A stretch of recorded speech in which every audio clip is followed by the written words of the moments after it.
Welcome to Sarasu சமையல். இன்னைக்கு ஒரு கம புளியோதரை பொடிங்க. அதுவும் இன்ஸ்டன்ட் புளியோதரை பொடி தான் நம்ம பார்க்க போகிறோங்க. இந்த இன்ஸ்டன்ட் புளியோதரை பொடி நீங்கள் செஞ்சு வச்சுக்கிட்டா உங்கள் வீட்டுக்கு திடீர் கெஸ்ட் வந்தாலோ இல்லை உங்களுக்கு ஏதாவது முடியலைனாலோ ஒரு நாளைக்கு எடுத்து இந்த மாதிரி நீங்கள் சமைச்சு வச்சிடலாங்க. ரொம்ப ஈஸியாக செஞ்சிடலாங்க. நீங்கள் ஃபாரினில் இருக்கீங்க அப்படின்னா, நீங்கள் அம்மா வீட்டுக்கு வரீங்க அப்படின்னா இந்த மாதிரி இன்ஸ்டன்ட் புளியோதரை செஞ்சு வாங்கிட்டு போனீங்கன்னா நீங்கள் 6 மாதம் கூட இதை வச்சுக்கலாங்க. இந்த பொடியை நீங்கள் 2 மாதம் வரைக்கும் வெளியிலே வச்சுட்டு இருந்தாலும் கெடாதுங்க.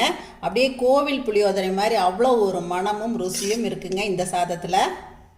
வாங்க இப்போ இந்த இன்ஸ்டன்ட் புளியோதரை பொடியும் இந்த பொடி போட்டு புளி சாதமும் இப்போ எப்படி செய்கிறது பார்க்கலாங்க. நம்ம வீடியோக்குள்ளே போகலாங்க. எங்களோட சரசஸ் ஃபுட் ப்ராடக்ட்ஸில் இங்கே கொடுத்துருக்க பொடி வகைகள் எல்லாமே கிடைக்குங்க. தேவைப்படுறவங்க இங்கே கொடுத்துருக்க வாட்ஸ்அப் நம்பரில் காலை 10 மணி முதல் இரவு 7 மணி வரைக்கும் எங்களை தொடர்பு கொள்ளலாங்க. இன்றைக்கி நம்ம செய்ய போகிற இன்ஸ்டன்ட் புளியோதரைக்கு தேவையான பொருட்கள் எல்லாம் பார்த்துடலாங்க. நான் புளி வந்து ஒரு 100 கிராம் அளவுக்கு எடுத்துருக்கேங்க. பாருங்கள், இந்த மாதிரி நாரெல்லாம் நம்ம நீக்கி எடுத்துக்கணும். இந்த நாரெல்லாம் இருந்துச்சுன்னா அரைப்படாது. அதனால் நம்ம எண்ணெயில் வறுத்துட்டு தான் அரைக்க போகிறோம். அதனால் நாரெல்லாம் சுத்தமாக நம்ம எடுத்துகிட்டு இந்த மாதிரி எடுத்து வச்சுக்கணுங்க. நான் இதில் வந்து இப்போ நாரெல்லாம் எடுத்து வச்சுருக்கேன். அதே மாதிரி உதிராக இந்த மாதிரி ஒத்தியாக நம்ம பிச்சு போட்டுக்கணும் எண்ணெயில் வறுக்கும்போது. காரத்துக்கு தேவையான அளவு மிளகாய் வந்து ஒரு 10 காஞ்ச மிளகாய் எடுத்திருக்கேன் நான் அரைக்கிறதுக்கு. அதோடைய வந்து வேடிக்கை மிளகாய் வந்து ஒரு 4 எடுத்திருக்கேன். பெங்களூர் மிளகான்னு சொல்லுவோம் இல்லைங்களா. இதில் வந்து காரம் இருக்காது, கலர் நல்லா கிடைக்கும். அதுக்காக நான் எடுத்திருக்கேன். இது ஆப்ஷன் தான், உங்ககிட்ட இருந்தால் சேர்த்துக்குங்க, இல்லைன்னா இந்த மிளகாயே போதுமானதுங்க. அப்புறம் வறுக்க தேவையான பொருட்கள்லாம் பார்த்துடலாங்க. கடலைப்பருப்பு ஒரு 5 டேபிள் ஸ்பூன் அளவுக்கு எடுத்திருக்கேங்க. 4 டேபிள் ஸ்பூன் உளுத்தம்பருப்பு எடுத்திருக்கேன். தனியா ஒரு 3 டேபிள் ஸ்பூன் எடுத்திருக்கேங்க. கடுகு கொஞ்சமாக எடுத்திருக்கேன், 1 டீஸ்பூன் அளவுக்கு எடுத்திருக்கேன். மிளகு 20 எடுத்திருக்கேன். அதே மாதிரி 1 டேபிள் ஸ்பூன் அளவுக்கு எள் எடுத்திருக்கேங்க. 1/2 டீஸ்பூன் வெந்தயம் எடுத்திருக்கேன். இப்போ இது எல்லாத்தையும் நம்ம வறுத்துக்கணுங்க. பெருங்காயத்தூள் நீங்கள் கட்டியாக இருந்தால் எண்ணெயில் போட்டு பொரிச்சு எடுத்துருங்க. நான் வந்து தூள் தான் இன்றைக்கி மிக்ஸ் பண்ண போகிறேன். மஞ்சள் தூளும் நான் மிக்ஸ் பண்ணி தான் செய்ய போகிறேன். நல்லெண்ணெய் தேவைக்கு எடுத்துக்கலாங்க. அப்புறமா மறுபடியும் நம்ம ஒரு தாளிப்பு கொடுத்தோம். நான் இப்படி சாதம் எப்படி மிக்ஸ் பண்ணுறது அப்படிங்கிறதையும் செஞ்சு காட்டுறேன். உப்பு தேவைக்கு போட்டுக்கலாங்க. இப்போ இதையெல்லாம் வச்சு தான் நம்ம ஒரு இன்ஸ்டன்ட் புளிக்காய்ச்சல் செய்ய போகிறோங்க. இப்போ நான் ஒரு வானொலி அடுப்பில் ஏற்றிருக்கேங்க. வறுக்க தேவையான பொருட்கள் எல்லாத்தையும் வறுத்துடலாம். இப்போ கடலைப்பருப்பு முதல்ல நான் சேர்த்துறேங்க. கடலைப்பருப்பு சேர்த்ததுக்கப்புறமா 1 நிமிஷம் கழித்து நம்ம உளுத்தம்பருப்பு சேர்த்துக்கலாங்க. இப்போ நான் 2 ஒன்றாவே வறுத்துறேன். நீங்கள் தனித்தனியாக வறுக்கிறதா இருந்தாலும் வறுக்கலாம். நான் இப்போ எல்லா பொருட்களையுமே ஒன்றா தாங்க வறுக்கிறேன். நீங்கள் அதிகமாக செய்கிற மாதிரி இருந்தால் எல்லா பொருட்களையுமே நீங்கள் தனித்தனியாக வறுத்துக்கலாங்க. இந்த பருப்பு வந்து கொஞ்சம் இளம் சிவப்பாக மாறி வரணுங்க. இப்போது இந்த பருப்பு கொஞ்சம் சூடேறிடுச்சுங்க. இப்போ கொஞ்சம் வெந்தயம் சேர்த்துக்கிறேன். அடுப்பை கொஞ்சம் மிதமான தீயிலேயே வச்சு இதெல்லாம் வறுத்துக்கங்க. இன்னும் கொஞ்சம் செவந்து வரணுங்க. இப்போ பாருங்கள், இதில் போட்ட வெந்தயம் வெடிக்க ஆரம்பிக்குது. இந்த ஸ்டேஜில் நம்ம எள்ளு சேர்த்துடலாம். தனியாகவும் சேர்த்துக்கலாங்க. இதுலேயே நம்ம கொஞ்சம் கடுகு சேர்த்துக்கலாம். மிளகு ஒரு 20 மிளகு சேர்த்துருக்கேன். இப்போ கடுகு இது எல்லாமே நல்லா வெடித்து வரும், எள்ளு எல்லாமே. அந்த ஸ்டேஜில் நம்ம அடுப்பை ஆஃப் பண்ணிக்கலாங்க. பாருங்கள், இப்போ நல்லா பொரிஞ்சு வருது எள்ளு கடுகு எல்லாமே. அப்புறம் நம்ம கெட்டு போகாமல் இருக்கிறதுக்காக கொஞ்சமாக நம்ம உப்பு சேர்த்துக்கிறோங்க. நம்ம சாதம் எப்பெல்லாம் செய்கிறோமோ அப்போ வந்து நம்ம உப்பு சேர்த்து தான் செய்வோம். இருந்தாலும் ஒரு ப்ரிசர்வேட்டிவ்க்காக நான் வந்து இன்றைக்கி கொஞ்சம் உப்பு சேர்த்துருக்கேங்க. அது கல் உப்பு சேர்த்துக்குங்க முடிஞ்சா. இதுலேயே பெருங்காயத்தூள் சேர்த்துடலாங்க. மஞ்சள் பொடியும் இதுலேயே சேர்த்துறேன். இவ்வளோதாங்க. இதுக்கு தேவையான பொருட்கள் எல்லாமே சேர்த்தாச்சு. இப்போ நம்ம அடுப்பை ஆஃப் பண்ணிடலாங்க. இப்போ நம்ம வறுத்த பருப்பு எல்லாமே நல்லா ஆறட்டுங்க. நம்ம அதுக்குள்ளே புளியும் மிளகாயும் வறுத்துட்டு வந்துடலாங்க. இப்போ நான் கொஞ்சம் நல்லெண்ணெய் விட்டுக்கிறேங்க. நல்லெண்ணெய் நான் ஒரு 1.5 டேபிள் ஸ்பூன் அளவுக்கு விட்டுருக்கேங்க. இதில் ஃபஸ்ட்டு நம்ம மிளகாயை சேர்த்துடலாம். மிளகாய் லேசாக செவந்து வந்தால் போதுமானது. சீக்கிரம் அரைப்படும் அப்படிங்கிறதுக்காக தான் நம்ம மிளகாயை வறுக்கிறோங்க. இப்போ போதுங்க. இந்த ஸ்டேஜில் நம்ம மிளகாயை எடுத்துடலாம். மிளகாய் வந்து கொஞ்சம் புஷ்ஷுன்னு ஊப்பி வருது பாருங்கள். இந்த ஸ்டேஜில் எடுத்துடலாம். இந்த எண்ணெயிலேயே நம்ம புளியை போட்டு வறுத்து எடுத்துக்கிறோங்க. புளியை வந்து நம்ம இந்த மாதிரி உதிராக போடணும். புளியை நீங்கள் கொஞ்சம் வெயிலில் வச்சு கூட இந்த மாதிரி போட்டுக்கலாங்க. இப்போ புளியை சேர்த்து நல்லா வந்து எண்ணெயில் பிரட்டி விட்டுக்கணுங்க. இதையுமே வந்து நல்லா மிதமான தீயில் வச்சே வறுத்துக்குங்க. சாதாரணமாகவே புளி சாதம் அப்படின்னா எல்லாருக்குமே ரொம்ப பிடிக்குங்க. அது வந்து நம்ம புளிக்காய்ச்சல் எல்லாம் செய்கிறதுக்கு ஒரு சமயம் சோம்பேறித்தனமாக இருக்கும். அந்த மாதிரி சமயத்தில் நம்ம இந்த மாதிரி இன்ஸ்டண்ட்டாக நம்ம பண்ணி வச்சுக்கிட்டா சாதத்தை வடித்தோமா தாளித்து கொட்டி அப்படியே கிளறி எடுத்து வச்சிடலாங்க. டக்குன்னு ஈஸியாக வேலை முடிச்சுக்கலாம். ஆஃபீஸ் போகிறவங்களுக்கும் இது ரொம்பவே யூஸாக இருக்கும். இன்னும் கொஞ்சமே வறுபடணுங்க. அடுப்பை நல்லா குறைச்சே போட்டுருங்க. பெரட்டி விட்டுட்டே இருங்க. எண்ணெயில் போட்டு வறுத்த உடனே ஒத்தொத்தியாக பிரிஞ்சு வந்துருச்சு பாருங்கள். நல்ல இந்த ஸ்டேஜ் வந்துடணும். இப்போ நம்ம அடுப்பை ஆஃப் பண்ணிடலாங்க. ஆறட்டும். இப்போது நான் புளியை தனியாக தட்டில் போட்டு நல்லா ஆற வச்சுட்டேங்க. நல்லா ஆறிடுச்சு பாருங்கள். இந்த மாதிரி நல்லா உதிர் உதிராக வந்துருச்சு.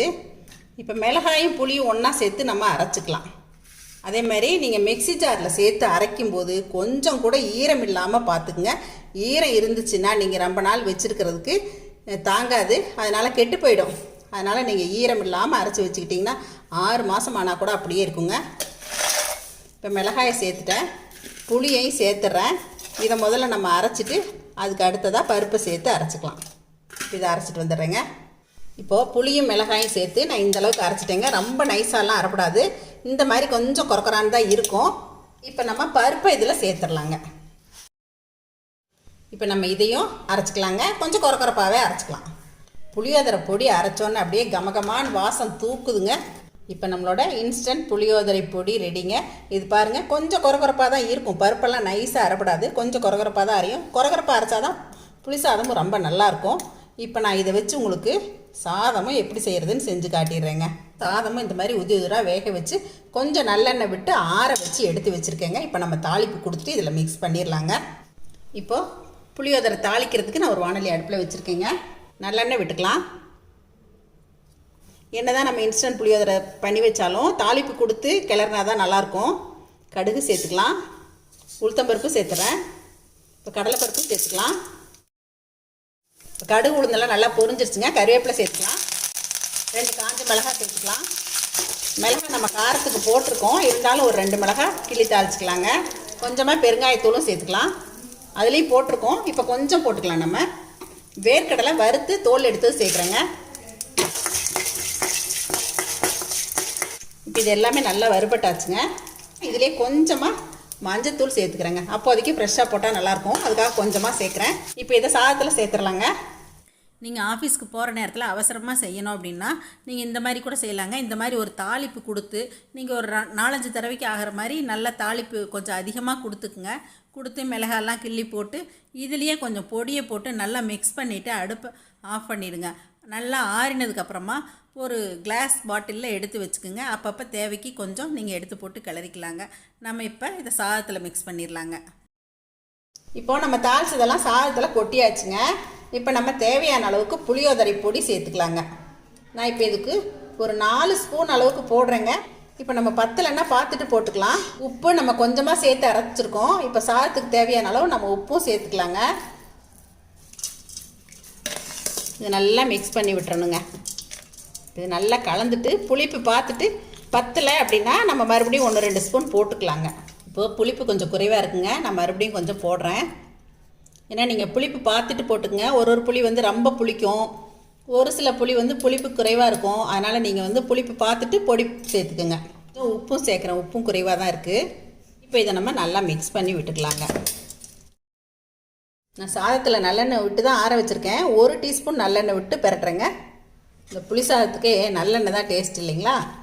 இந்த பொடியை நீங்கள் ஃப்ரிட்ஜுக்குள்ளே வச்சிட்டிங்கன்னா 6 மாதம் ஆனாலும் கெடாதுங்க. நமக்கு எப்பயாச்சும் வாய்க்கு சுருக்குன்னு சாப்பிட்ணும் அப்படின்னு நினைக்கிற அன்றைக்கி இந்த மாதிரி பொடியை போட்டு ஒரு தாளிப்பு கொடுத்து டக்குன்னு கிளறி எடுத்து வச்சிடலாம். குழந்தைங்களும் ரொம்ப விரும்பி சாப்பிடுவாங்க. இப்போ நான் நல்லா மிக்ஸ் பண்ணிட்டேங்க. நம்ம சாதாரணமாக செய்கிற புளி சாதம் மாதிரியே தான் இருக்குது, எந்த வித்தியாசமும் இல்லைங்க. டேஸ்ட்டும் அவ்வளோ சூப்பராக இருக்குங்க. எங்கள் குட்டிமாலேருந்து எல்லாருமே ரொம்ப நல்லா இருக்குன்னு சொல்லிட்டாங்க. இன்றைக்கி அருமையாக வந்திருக்குங்க. நீங்கள் ஒரு 200 கிராம் அரிசி போட்டு செய்கிறீங்க அப்படின்னா ஒரு 4 டீஸ்பூன் அளவுக்கு இந்த புளியோதரை பொடி போட்டு நீங்கள் தாளித்து கொட்டி கிளறிடுங்க, கரெக்டாக இருக்கும். ஃபஸ்ட்டு 3 டீஸ்பூன் போடுங்க 200 கிராம் அரிசிக்கு. பத்தலை அப்படின்னா மறுபடியும் 1 டீஸ்பூன் போட்டு நீங்கள் கிளறிக்கலாம். இந்த மாதிரி புளியோதரை பொடி செஞ்சு நீங்கள் கிளாஸ் பாட்டிலில் போட்டு வச்சுக்கோங்க, அதுதான் சேஃப்டி. ஏன்னா புளிக்கு வந்து அரிக்கும் தன்மை இருக்குங்க. அதனால் பிளாஸ்டிக் எல்லாம் வேண்டாம், ஸ்டீல் பாக்ஸுமே வேண்டாம். ரொம்ப நாள் வச்சுருந்தா ஹோல் விழுந்துடும். அதனால் நீங்கள் வந்து கிளாஸ் பாட்டிலை எடுத்து அதில் நல்லா டைட்டாக மூடி ஃப்ரிட்ஜுக்குள்ளே வச்சிட்டிங்கன்னா நம்ம அப்பப்போ தேவைக்கு எடுத்து போட்டு இந்த மாதிரி சாதம் செஞ்சுக்கலாங்க. என்னங்க, நம்மளோட இன்ஸ்டன்ட் புளியோதரை பொடியும் புளி சாதமும் இப்போ பாருங்கள் ரெடி ஆயிடுச்சு. ரொம்ப அருமையாக வந்திருக்குங்க. டேஸ்ட் சூப்பராக இருக்குங்க. கண்டிப்பாக ட்ரை பண்ணி பாருங்கள். இதை பார்த்துட்டு எப்பயும் போல் உங்களோட ஃபீட்பேக் சொல்லுங்கள், ஷேர் பண்ணுங்கள், சப்ஸ்கிரைப் பண்ணுங்கள். சப்ஸ்கிரைப் பண்ணிவிட்டு பக்கத்தில் இருக்க பெல் பட்டனை கிளிக் பண்ணிவிட்டு ஆளுங்கிற ஆப்ஷனையும் ப்ரெஸ் பண்ணிக்கங்க.